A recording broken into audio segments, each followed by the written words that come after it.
Darbhanga blast की जांच में हर दिन बड़े बड़े खुलासे हो रहे हैं। बिहार और तेलंगाना के साथ कई और राज्यों की जो एटीएस मामलों की जो जांच है उसमें लगातार तेजी आ रही है।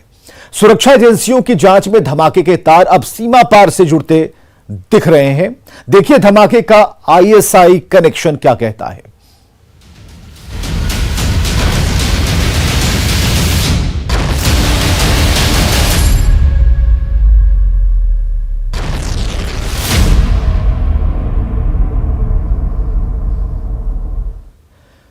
तो एफएसएल ने दरभंगा ब्लास्ट मामले में अपनी जांच रिपोर्ट एटीएस को सौंप दी है। रिपोर्ट में इस बात की पुष्टि हुई है कि धमाके के लिए हाई इंटेंसिटी एक्सप्लोसिव का इस्तेमाल किया गया था।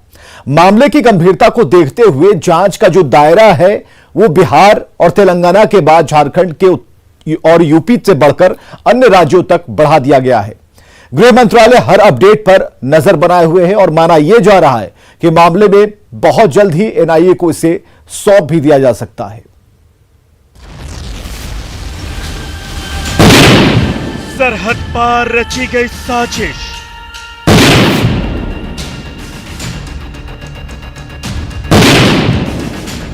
धमाके के पीछे आईएसआई का हाथ।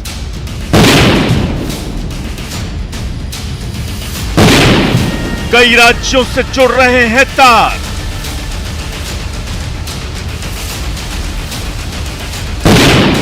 एनआईए को जांच सौंपने की तैयारी।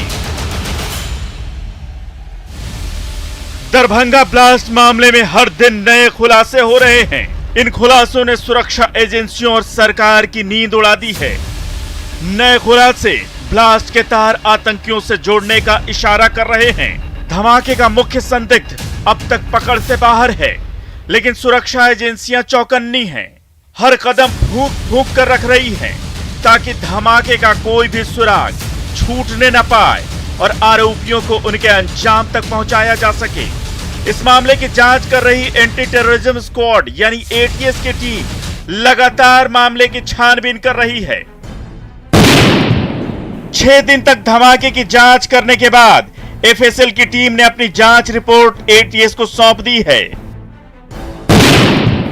माना जा रहा है कि एफएसएल की जांच में कुछ बेहद अहम सुराग मिले हैं। जानकारी के मुताबिक रिपोर्ट में कहा गया है कि धमाके के लिए उच्च तीव्रता वाले केमिकल का इस्तेमाल किया गया था, लेकिन केमिकल की शीशी कपड़े के बंडल के अंदर रखी होने के कारण धमाका बड़ा नहीं हुआ। हालांकि इस जांच में अब तक यह खुलासा नहीं हुआ है कि धमाके के लिए किस केमिकल का इस्तेमाल किया गया था। जैसे जैसे जांच आगे बढ़ रही है, इसके तार कई राज्यों से जुड़ रहे हैं। जांच का दायरा बिहार और तेलंगाना के बाद झारखंड और यूपी से बढ़कर अन्य राज्यों तक भी पहुंच गया है। ऐसे में घटना के पर्दाफाश के लिए इन राज्यों की एटीएस एक साथ काम कर रही है। अब तक की जो जानकारी है, जो यूपी एटीएस, बिहार एटीएस और तेलंगाना एटीएस ने जो अनुसंधान किया है, जिन 4 संदिग्धों को हिरासत में लेकर के पूछताछ किया है, उनके तरफ से कई चौंकाने वाली जानकारी जो है वो एटीएस की टीम को दी गई है, जिसके आधार पर इस पूरे मामले का अनुसंधान आगे जारी है। और यह भी बात सामने आया कि इस पूरे मामले में जो है वो आईएसआई का जो है वो हाथ है और आईएसआई जो है वो बिहार में एक बड़ा धमाका करना चाहता था। नापाक मंसूबा जो है वो पाल रखा था, अपने स्लीपर सेल्स को वो तैयार कर रखा था और उन्हीं स्लीपर सेल्स के जरिए जो है वो ट्रेन में ब्लास्ट करना मंसूबा जो था उनका, लेकिन वो कामयाब ना हो सके। धमाके के तार सरहद पार से भी जुड़ रहे हैं। माना जा रहा है कि इस धमाके के पीछे पाकिस्तान की कुख्यात खुफिया एजेंसी आईएसआई का हाथ है। अब तक की जांच में जो अहम सुराग मिले हैं, उसके आधार पर तेलंगाना और यूपी के साथ अन्य राज्यों की एटीएस बिहार एटीएस के साथ सहयोग कर रही है। लगातार कई बिंदुओं पर जांच की जा रही है। अब तक के खुलासे को देखते हुए इस धमाके की जांच को एनआईए को सौंपने की तैयारी है।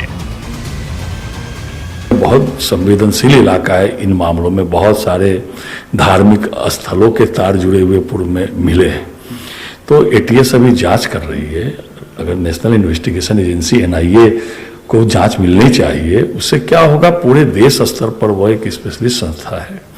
और जब से नरेंद्र मोदी जी की सरकार आई है तब से ये ब्लास्ट, महानगरों में आतंकवादी घटनाएं ये एक तरह से समाप्त हो गई है, क्योंकि ये नरेंद्र मोदी जी की सरकार का प्रभाव है।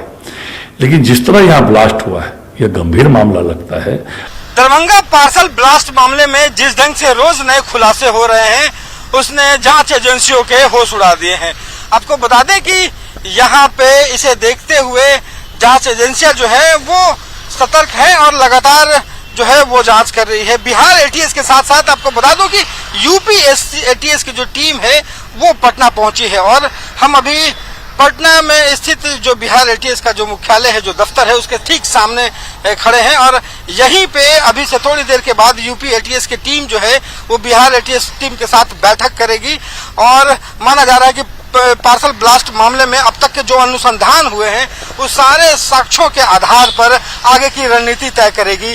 माना यह जा रहा है कि ये सारे मामले जिस ढंग से दरभंगा में जो ब्लास्ट मामले हुए हैं और लगातार 2-3 मामले जो आए हैं उसे लेकर के इसके तार जो है वो दरभंगा के साथ साथ देश के बड़े शहरों और देश के बाहर भी जुड़ रहे हैं।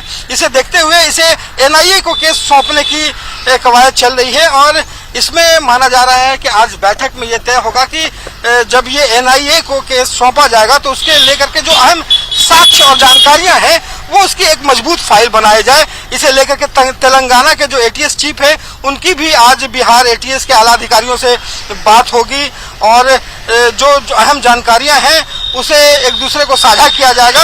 माना यह जा रहा है कि अनुसंधान से जुड़ी हुई हर जानकारी जो है वो एमएचए केंद्रीय गृह मंत्रालय को सौंपा जाएगा। जांच के तहत आज यूपी एटीएस की टीम पटना पहुंची। यूपी एटीएस की टीम ने बिहार एटीएस के साथ कई जानकारियां साझा की हैं ताकि जांच को आगे बढ़ाया जा सके और आतंकियों को जल्द से जल्द उनके अंजाम तक पहुंचाया जा सके। जिस तरह इस मामले में हर दिन खुलासे हो रहे हैं और ब्लास्ट के तार कई शहरों से जुड़ रहे हैं, उसे देखते हुए पूरे मामले को एनआईए को सौंपने की तैयारी है। इसे लेकर यूपी, बिहार और तेलंगाना एटीएस की टीम आपस में एक दूसरे से जानकारियां साझा कर रही हैं ताकि जांच के हर पहलू पर मजबूत फाइल बनाई जा सके। जांच से जुड़ी हर जानकारी भारत सरकार के गृह मंत्रालय को भेजी गई है। गृह मंत्रालय के आदेश के बाद नेशनल इन्वेस्टिगेशन एजेंसी यानी एनआईए को जांच का जिम्मा सौंप दिया जाएगा। दरभंगा से अमित कुमार और पटना से रवि एस नारायण के साथ ब्यूरो रिपोर्ट, न्यूज़ 18। तो दरभंगा ब्लास्ट की जांच में जुटी सुरक्षा एजेंसियों की कार्रवाई